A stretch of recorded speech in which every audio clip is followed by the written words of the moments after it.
Hello નમસ્તે વિદ્યાર્થી મિત્રો। હવે આપણે ધોરણ 11 ની અંદર જે વાક્યના પ્રકારોની ચર્ચા છે આપણે કરતા હતા, બરાબર। હવે વાક્યના પ્રકારોની અંદર આ વખતે મેં જ્યારે આ ટેસ્ટ લેવામાં આવી ત્યારે ઘણા બાળકો છે, બરાબર, એને ખ્યાલ જ નથી કે પોતે જે પેપર લખે છે, બરાબર, જે ટેસ્ટ આપે છે એની અંદર વાક્યના પ્રકારોની અંદર મિત્રો મેં તમને ખૂબ વધારે ઊંડાણપૂર્વક સમજાવેલું, બરાબર, છતાં ઘણા વિદ્યાર્થી મિત્રોને હજી કશું જ ટેસ્ટ જોતા તો મને એવું લાગે છે કે ઘણા મિત્રોને હજી કશું સમજમાં ન આવ્યું। મિત્રો તમે એટલે જ કહું છું કે તમે જે પણ કંઈ હું લખું છું બોર્ડની અંદર એ તમે નોટ કરો, કારણ કે નોટ કરશો તો તમારે વાંચવા માટે પણ સરળતા રહેશે, બરાબર। અને તમે છે ક્યારેક કોઈ એવી વ્યાકરણની બુક છે એ લઈ અને તમે જે પણ કંઈ તમારા પ્રશ્નો છે તમને કદાચ ન સમજાતું હોય, બરાબર, તેવી રીતે તમે ઘરે બેઠા સોલ્વ કરો।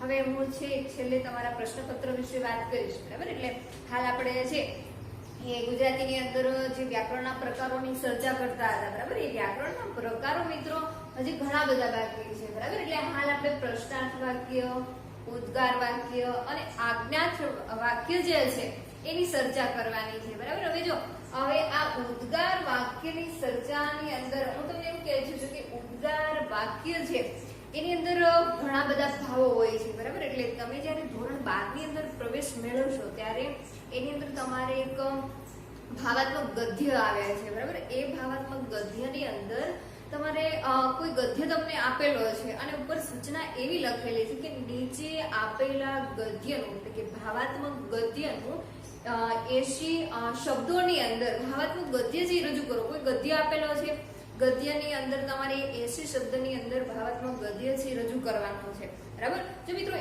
એની અંદર ઉદ્ગાર વાચક જે કેટલાક જે પણ કઈ શબ્દો છે, બરાબર, એનો ઉલ્લેખ થશે। ભાવાત્મકનો અર્થ શું થાય કે જેની અંદર ઘણા બધા ભાવ હોય, ક્રોધનો હોય, ગુસ્સાનો, બરાબર, વાહનો હોય। એટલે તમે છે કોઈને ધન્યતા આપતા હો, કોઈને તિરસ્કાર કરતા હોય, કોઈને ધિક્કારતા હો, છઠ, બરાબર, આ બધા ભાવો છે એની અંદર રજૂ થયેલા હોય ઉદ્ગાર વાક્યની અંદર। આપણે છે એમની ચર્ચા પછી કરશું, પહેલા આપણે છે એ પ્રશ્નાર્થ વાક્ય જોઈ લઈએ કે પ્રશ્નાર્થ વાક્ય છે કોને કહેવાય, બરાબર। એટલે આ બધું છે મિત્રો આપણે વાક્યના પ્રકારો છે થોડી પાયાની બાબત છે, બરાબર। એટલે દરેક વિદ્યાર્થી છે એ પોતે જાતે છે એ વાક્યના પ્રકારોમાંથી કેટલાક ઉદાહરણો છે લખે, બરાબર। એ ઉદાહરણો લખી અને પેલા એકવાર વ્યાખ્યા છે જોઈ લેવી કે શું આ વ્યાખ્યા પ્રમાણે, બરાબર। એટલે એવું નથી કે જો મેં તમને સાદા અને સંયુક્ત વાક્યની ચર્ચા કરી, બરાબર। હવે રચના અને બંધારણની દ્રષ્ટિએ મેં ઘણા વિદ્યાર્થીને એવું પૂછેલું કે રચના અને બંધારણની દ્રષ્ટિએ વાક્યના પ્રકારો કેટલા છે, બરાબર। એટલે ઘણા વિદ્યાર્થીઓ એવું કહે છે કે 8 પ્રકાર છે, કોઈ કહે છે 5 છે, બરાબર। એની અંદર મિત્રો મેં રચના અને બંધારણની દ્રષ્ટિએ 3 વાક્યના પ્રકારોની ચર્ચા કરી કે સાદું, સંયુક્ત અને સંકુલ। આપણે એની ચર્ચા છે એ છેલ્લે કરશું કે તમે જે પણ કઈ સંકુલ વાક્ય છે, સંકુલ વાક્યની વ્યાખ્યા આપી છે, પછી સંયુક્ત સંકુલ વાક્યનું સાદું વાક્ય કેવી રીતે બનાવ્યું છે, બરાબર, એની ચર્ચા છે આપણે પછી કરશું। પહેલા આપણે પ્રશ્નાર્થ વાક્યની ચર્ચા છે કરી લઈએ કે પ્રશ્નાર્થ વાક્ય, બરાબર, કે જે વાક્યમાં હકીકત વિશે પ્રશ્ન કરવામાં આવ્યો હોય, બરાબર। અહીં શું કીધું છે કે જે વાક્યની અંદર કોઈ હકીકત છે અને એના વિશે પ્રશ્ન કરવામાં આવ્યો હોય તે વાક્યને પ્રશ્નાર્થ વાક્ય કહેવાય, બરાબર। માનો છે તો તમે કોઈ પણ વાક્ય છે એ તમે કહો છો કે શું અથવા એવું પણ કહી શકો, બરાબર, કે તમે ક્યાં જાઓ છો, તમે પ્રશ્ન કરો છે, તમે શું લાવ્યા છો, આ બધા છે તમે પ્રશ્ન કરો છો કારણ કે આપણી સામે હકીકત છે અને એ હકીકતને આપણે જે વાક્યની અંદર રજૂ કરીએ છીએ, બરાબર। અહીંયા શું કીધું કે જે વાક્યમાં હકીકત વિશે જે પણ કાંઈ હકીકત છે એના વિશે પ્રશ્ન કરવામાં આવ્યો હોય ત્યારે તે વાક્યને પ્રશ્નાર્થ વાક્ય છે એ કહેવાય છે, બરાબર। હવે તો એની અંદર તમે શું કરશો કે એની અંદર કેટલાક પ્રશ્નાર્થ વાક્યના કેટલાક પદો છે એનો ઉપયોગ થયેલો છે, બરાબર। કેવી રીતે તો કે પ્રશ્નમાં શું, શા, શી, ક્યાં, કેવું, બરાબર। તમે ક્યાં જઈ આવ્યા, આપણે કોઈને પ્રશ્ન કર્યો, તમે શું લાવ્યા। હવે આવા જે રોજ આપણા જીવન દરમિયાન મિત્રો રોજ બરોજ આપણે છે આવા કેટલાક શબ્દોનું ઉચ્ચારણ કરીએ છીએ પણ આપણે ખ્યાલ નથી કે આપણે શું કરીએ છીએ, એટલે કે આપણે છે એ કેવા વાક્યોનું ઉચ્ચારણ કરીએ છીએ, બરાબર। ઉદ્ગાર વાક્યનું પણ ઘણીવાર છે આપણે બોલતા હોઈએ કે વાહ શી તમારી ધન્યતા, બરાબર. એટલે આવા જે પણ કઈ વા છે, આવા બધા ભાવના વાળા જે પણ કઈ કેટલાક પદો છે, બરાબર. હવે જો પ્રશ્નાર્થ વાક્યની મેં ચર્ચા કરી, તો પ્રશ્નાર્થ વાક્યની અંદર શું કીધું કે જે વાક્યની અંદર હકીકત વિશે, બરાબર, કે હકીકત વિશે હકીકત છે જણાવવામાં આવેલી હોય, એટલે કે હકીકત વિશે પ્રશ્ન કરવામાં આવ્યો હોય, જે પણ કઈ હકીકત છે એના વિશે પ્રશ્ન કરવામાં આવ્યો હોય તે વાક્યને પ્રશ્નાર્થ વાક્ય કહેવામાં આવે છે, બરાબર. તમે શું લાવ્યા, તમે ક્યાં ગયા હતા, આપણે જે કોઈને પ્રશ્ન કરીએ છીએ, જો બોલતી વખતે મેં તમને કેટલાક ચિહ્નોની માહિતી આપી છે અગાઉના ક્લાસની અંદર, બરાબર. એને તમે એવું કીધું કે આ ચિહ્ન છે ને શું કહેવામાં આવે, બરાબર. તો હવે મિત્રો તમે બોલો છો ત્યારે આપણે ચિહ્ન મૂકવાની જરૂર નથી, બરાબર. કારણ કે આપણે જ્યારે લખાણ કરીએ છીએ ગુજરાતી ભાષાની અંદર ત્યારે આપણે આ ચિહ્નોનો ઉપયોગ છે કરવો પડે છે, બરાબર. એટલે ચિહ્નોનું મહત્વ છે હોવું જરૂરી છે. એટલે પ્રશ્નાર્થ ચિહ્નો વિશે મેં તમને ચર્ચા કરેલી કે જ્યારે તમે કોઈ વ્યક્તિને પ્રશ્ન કરો છો અને પ્રશ્ન તમે બોલતી વખતે તો આપણે કોઈ ચિહ્નો મૂકવાની જરૂર નથી, પણ હા તમે ગુજરાતી ભાષાની અંદર લખાણ કરો છો ત્યારે ચિહ્નોનું બાહુલ્ય મિત્રો વધારે હોય છે, બરાબર. એટલે હવે અહીંયા આપણે જોઈએ કે કેવા શબ્દો વપરાય છે પ્રશ્નાર્થ વાક્ય માટે, તો કે શા, શી, બરાબર, ક્યાં, ક્યું હતું એ, બરાબર. આપણે કોઈને પ્રશ્ન કર્યો કે તમે ક્યાં ગયા હતા, તમે શું લાવ્યા, તમે ક્યાંથી આવો છો, આપણે કોઈને પ્રશ્ન કરીએ છીએ અને છેલ્લે આપણે પ્રશ્નાર્થ ચિહ્ન છે એ મૂકીએ છીએ. કેમ, કેવું, કઈ, કેટલું, બરાબર. તમે કેટલું ભણો છો, તમને પ્રશ્ન કર્યો કોઈએ, તમે કેટલું ભણો છો, તમે ક્યાં ગયા હતા, તમે શું લાવ્યા, કેમ ભાઈ, આપણે કોઈને પ્રશ્ન કરીએ છીએ કેમ ભાઈ આટલું જ તમે હોમવર્ક કર્યું છે, તમને કોઈ પ્રશ્ન કરે છે મિત્રો ત્યારે તમારે આવા જે પણ કાંઈ પ્રશ્નાર્થ વાક્યો છે, જે પણ કાંઈ પ્રશ્નાર્થ વાક્યના પદો છે, બરાબર, આપણે એનો ઉપયોગ છે કરીએ છીએ. એટલે આપણે ખ્યાલ હોવો જોઈએ કે પ્રશ્નાર્થ વાક્ય એટલે શું, કે જે વાક્યમાં હકીકત વિશે પ્રશ્ન કરવામાં આવ્યો હોય તે વાક્યને પ્રશ્નાર્થ ચિહ્ન કહેવામાં આવે. તો એના પ્રશ્નાર્થ ચિહ્નના પદો ક્યાં છે, શું, શા, શી, ક્યાં, ક્યું, બરાબર. ક્યાં ગયા, તમે ક્યાં ગયા હતા, ક્યું, કેમ, કેવું, કઈ, કેટલું, કેવી રીતે, શા માટે, શાથી, શાના લીધે વગેરે પ્રશ્નાર્થ પદો છે, બરાબર. તમે શા માટે આવ્યા છો, તમે શું લાવ્યા છો, બરાબર, તમે કેટલું ભણો છો, આ બધા મિત્રો એવા પદો છે કે જે તમે પ્રશ્નાર્થ ચિહ્ન એટલે કે પ્રશ્નાર્થ વાક્યની અંદર એનો ઉપયોગ કરી શકો, બરાબર. આપણે એના ઉદાહરણ પણ જોઈએ. એનું ઉદાહરણ આપણે જોઈએ કે તમે શું લાવ્યા છો, તું તો હોશિયાર છો, બરાબર. આ છો, શી, શા, કેવું, કેમ, કેટલું, આ બધા છે પ્રશ્નાર્થ પદો છે, બરાબર. એટલે હવે તમને સામાન્ય રીતે ખ્યાલ આવી ગયો છે કે પ્રશ્નાર્થ વાક્યની અંદર આવા કેટલાક પદોનો ઉપયોગ થયેલો હોય અને છેલ્લે પ્રશ્નાર્થ ચિહ્ન જે મૂકેલું હોય, બરાબર. મેં તમને ચિહ્નની માહિતી આપી ત્યારે પ્રશ્નાર્થ ચિહ્ન વિશે પણ ચર્ચા કરી, એની અંદર પણ જોઈ લઈએ. એટલે ઉદાહરણની અંદર એવું કઈ ખાસ છે નહીં. તમે શું લાવ્યા છો, તમે, તું તો બહુ હોશિયાર છો અથવા તું તો હોશિયાર છો, બરાબર. તમે શા માટે આવ્યા છો, તમે કેટલું ભણો છો, તમે કેટલું જમો છો, આ બધા છે એ પ્રશ્નાર્થ વાક્યની અંદર આ પદો વપરાય છે. પછી જોઈએ ઉદ્ગાર વાક્ય. ઉદ્ગાર વાક્યની અંદર શું છે મિત્રો, તો કે વાક્યમાં હકીકત વિશે, જો હવે આપણે આમ તો ધોરણ 11 ની અંદર અભ્યાસ કરતા દરેક બાળકો તમે છે જ્યારે ઉદ્ગાર વાક્ય છે એને સમજી લેજો, કારણ કે તમારી ધોરણ 12 ની અંદર એક 5 ગુણનો ઈ વિભાગની અંદર એક પેરેગ્રાફ આવશે. એ પેરેગ્રાફની અંદર મેં તમને હમણાં જ વાત કરી કે ભાવાત્મક ગદ્ય તમારે 80 શબ્દની અંદર રજૂ કરવાનું રહેશે. ત્યારે આ ઉદ્ગાર વાક્ય એટલે કે ઉદ્ગાર સૂચક કેટલાક જે પદો છે એનો મોટા ભાગે ઉપયોગ થાય છે, બરાબર. હવે જો આપણે ભાવાત્મક ગદ્યની હું તમને ચર્ચા કરું તો એની અંદર મિત્રો એવું હોય કે ધિક્કારની ભાવના હોય, કોઈને તમે તિરસ્કાર કરો છો અથવા કોઈની પ્રશંસા કરો છો, અથવા તો કે તમે કોઈને ધન્યતા, વાહની ભાવના છે, આનંદની ભાવના છે, આ બધી ભાવના મિત્રો એની અંદર રહેલી હોય. અને ઉદ્ગાર સૂચક જે પણ કઈ પ્રશ્નો છે, ઉદ્ગાર વાક્ય છે એની અંદર જોઈએ કે વાક્યમાં હકીકત વિશે આશ્ચર્યની લાગણી વ્યક્ત કરવામાં આવી હોય, આપણને આશ્ચર્ય થયું છે, બરાબર. આપણે એના વિશે કશું જાણતા નથી, અચાનક આપણે કઈ જોયું છે, વાહ શી તમારી આનંદની જે પણ કઈ પળ છે, બરાબર, એ તમે સારી રીતે માણી શકો. વાક્યમાં હકીકત વિશે શું કીધું? હકીકતો બધે જ વાત કે જે વાક્યમાં હકીકત વિશે, વાક્યમાં હકીકત વિશે, હકીકત વિશે જ આપણે જોવાનું છે. બરાબર? એટલે શું કીધું? તો કે આશ્ચર્યની લાગણી વ્યક્ત કરવામાં આવી હોય તેને આપણે છે એ ઉદ્ગાર વાક્ય કહેવામાં આવે. બરાબર? જેની અંદર આશ્ચર્યની લાગણી છે, અચાનક, વાહ, શું, અરે વાહ. બરાબર? આ બધા છે મિત્રો એક લાગણી એટલે કે આશ્ચર્યની ભાવના છે એ વ્યક્ત કરવામાં આવે. જો આ વાક્યમાં એટલે કે આશ્ચર્યની લાગણી છે માત્ર વાની અંદર જ ન હોય. બરાબર? હવે જો ક્રોધ આવેલો હોય તો પણ આપણે આશ્ચર્યની ભાવના ક્યારેક, માનો કે તમારા મિત્ર એ છે તમારાથી કોઈ વાત છુપાવી છે અને તમે એ વાત સાંભળો ત્યારે શું એ વાત તે મારાથી છુપાવી છે. બરાબર? હવે જો આમાં આપણે ક્રોધની ભાવના છે. કેવી છે? ક્રોધની. બરાબર? આપણને આપણા મિત્ર વિશે કેવું થશે? ક્રોધ આવશે.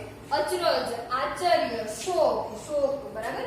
આપણે દુઃખદ કોઈ સમાચાર સાંભળીએ છીએ અને શોકમાં પડી જઈએ છીએ. આપણે આશ્ચર્યની લાગણી છે. શોક, તિરસ્કાર. બરાબર? આપણે કોઈને ધિક્કારીએ છીએ, તિરસ્કાર કરીએ છીએ વગેરે ભાવો વ્યક્ત થતા હોય. બરાબર? એટલે ઉદ્ગાર વાક્યની અંદર આવા બધા ભાવો છે વ્યક્ત થતા હોય. અને એની અંદર આપણે જોવામાં આવે તો કે ઉદ્ગાર વાક્યની અંદર જો અદ્ભુત, અરર, કમાલ, છટ, ધીક. બરાબર? આ ધીક શબ્દ છે. ધીક એટલે કે તિરસ્કાર. ધન્ય, વાહ, શાબાશ. બરાબર? આપણે છે કોઈને આમ શાબાશ, વાહ, તમે તો શું માર્ક લાવ્યા છો. બરાબર? આવા જે પણ કઈ પદો છે આપણે એને ઉપયોગ કરીએ છીએ. શાબાશ. હે, તમે કોઈ વાત સાંભળી છે અને પછી શું કહે છો? હે, હા, એ તો બરાબર છે.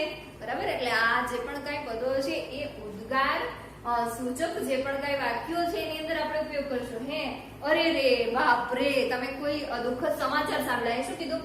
કે શોક હોય, ક્રોધ હોય, પ્રશંસા હોય, અચરજ હોય, આશ્ચર્યની તમે લાગણી અનુભવો છો. બરાબર? ત્યારે શું તમે કોઈ દુઃખદ સમાચાર સાંભળો છો ત્યારે કહો છો બાપ રે. બરાબર? કારણ કે તમે છે આશ્ચર્યની લાગણી પણ અનુભવ્યા છો અને તમે શોકમાં પડ્યા છો ત્યારે આપણે આવા શબ્દો છે એ ઉપયોગ કરશું. વગેરે જેવા પણ કાંઈ પદો છે એને આપણે ઉદ્ગાર સૂચક એટલે કે ઉદ્ગાર વાક્યની અંદર વાપરીએ છીએ. બરાબર? હવે જો ઘણીવાર ઉદ્ગાર વાક્યોમાં ક્રિયાપદો જેવા ક્રિયાપદો છે એ જોવા ન મળતા હોય. બરાબર? હવે જો એવું પણ બને તમે ઘણા બધા ઉદ્ગાર વાક્યો હોય ને એની અંદર ક્રિયાપદ ન જોવા મળે તો એનો મતલબ એવો નથી કે એ ઉદ્ગાર વાક્ય નથી. બરાબર? ઉદ્ગાર વાક્યની અંદર આપણે વાત કરી કે જે હકીકત વિશે આશ્ચર્યની લાગણી અનુભવાતી હોય તેને આપણે છે કે ઉદ્ગાર વાક્ય છે કહેવામાં આવે. બરાબર? એટલે મિત્રો આ તો તમે બધું ભણીને જ આવેલા છો એટલે આપણે માત્ર એની ચર્ચા કરવાની છે કે ઉદ્ગાર વાક્ય હોય તો એની અંદર આવા પદો વપરાયેલા હોય. અરે, મારે આજે કેવો અપરાધ થઈ ગયો. બરાબર? અરે, મારે આજે કેવો અપરાધ થઈ ગયો. આ અરે પછી તમે એક ઉદ્ગાર સૂચક ઉદ્ગાર ચિહ્ન મૂકશો.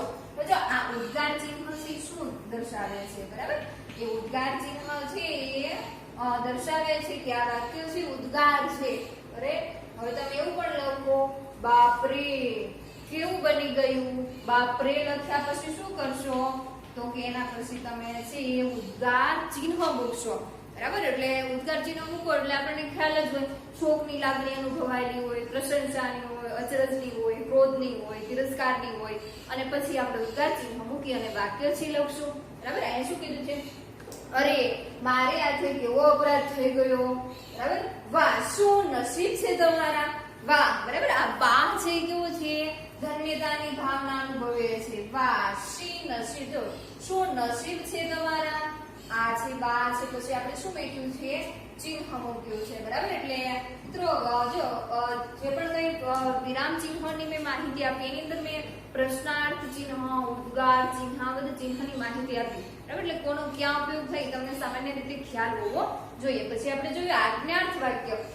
હવે જો આજ્ઞાર્થ વાક્યની અંદર શું છે તો કે વાક્યમાં કોઈ હકીકત, જો બધામાં શું આવશે? વાક્યમાં કોઈ હકીકત ભારપૂર્વક, આજ્ઞાપૂર્વક, વિનંતી રૂપે રજૂ કરવામાં આવે છે ત્યારે આજ્ઞાર્થ વાક્ય બને છે. ભાવપૂર્વક કીધું. બરાબર? તમે કોઈને વિનંતી કરો છો, આજ્ઞા કરો છો, તમે પાણીનો પ્યાલો આપશો.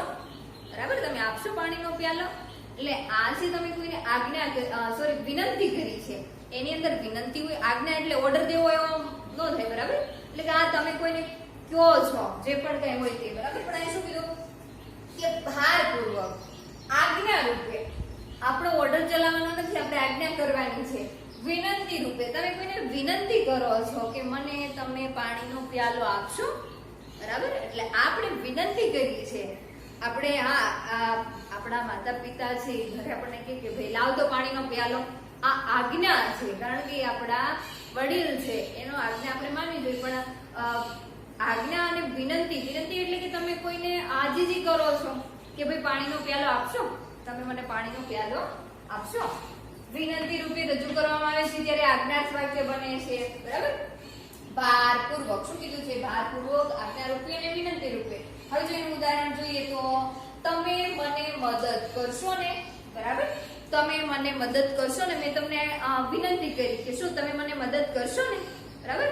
એટલે આ છે વિનંતી વાચક એક વાક્ય છે કે જેની અંદર આજ્ઞાર્થ વાક્યની અંદર વિનંતી પણ આવે, બરાબર?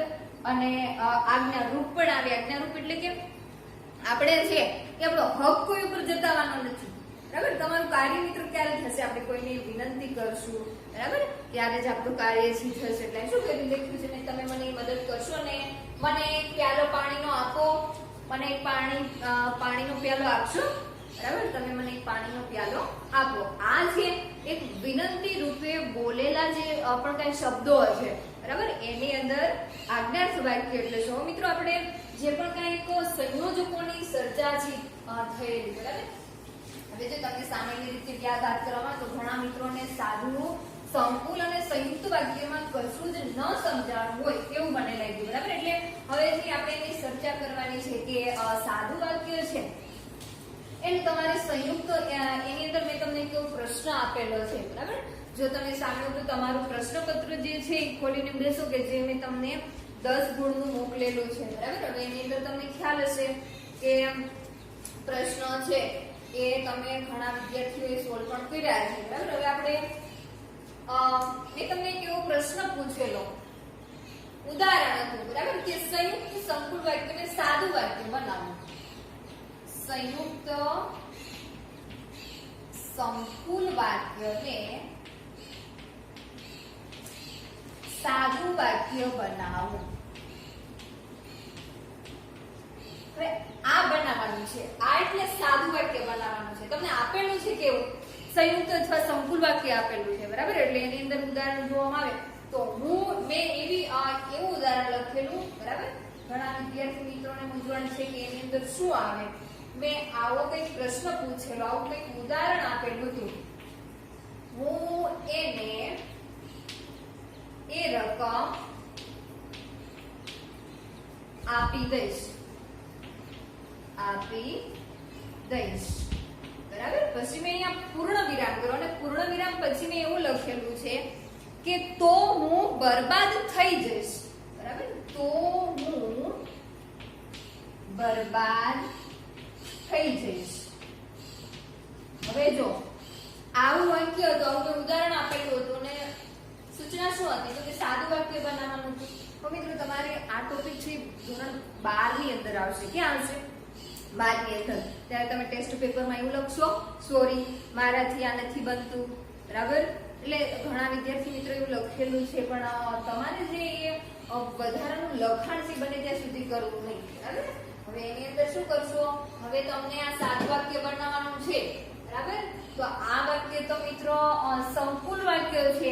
મેં તમને સંકુલ અને સંયોજકના પ્રત્યયો મેં કીધેલા કે સંકુલ વાક્ય છે એના પ્રત્યયો અને, પણ, કેમ કે, અથવા, તો, બરાબર? આવા જે છે એ સંયોજકો છે, કારણ કે સંયોજકોની મદદથી આપણે વાક્યને જોડીએ છીએ.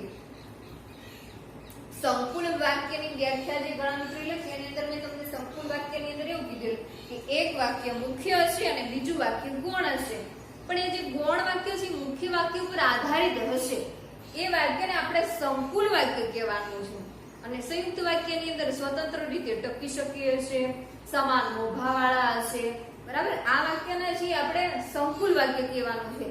સંયુક્ત વાક્યની અંદર જ્યાં, ત્યાં, જ્યાં સુધી, ત્યાં સુધી, જે, તે, આવા બધા સંયોજકો હોય અને એ સંયોજકોની મદદથી આપણે વાક્યને જોડવાનું કામ કરીએ છીએ, બરાબર?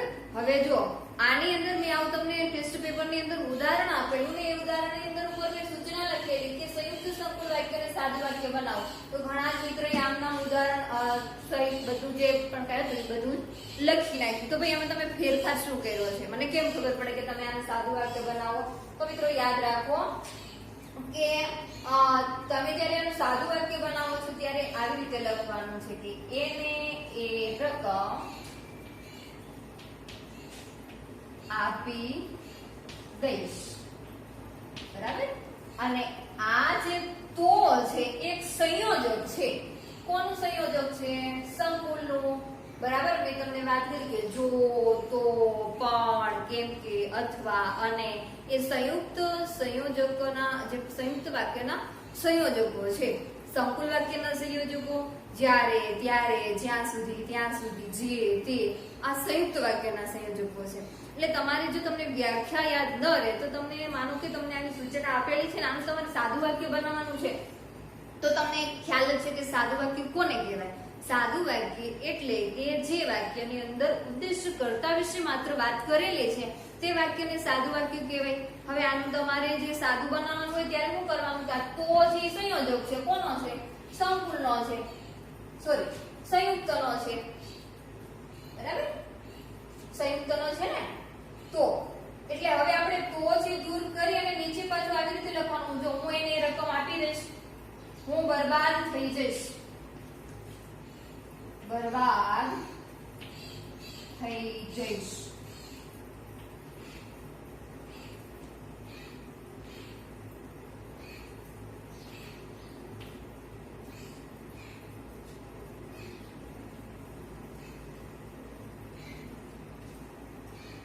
બરાબર. એટલે હવે જો તમે શું કર્યું છે?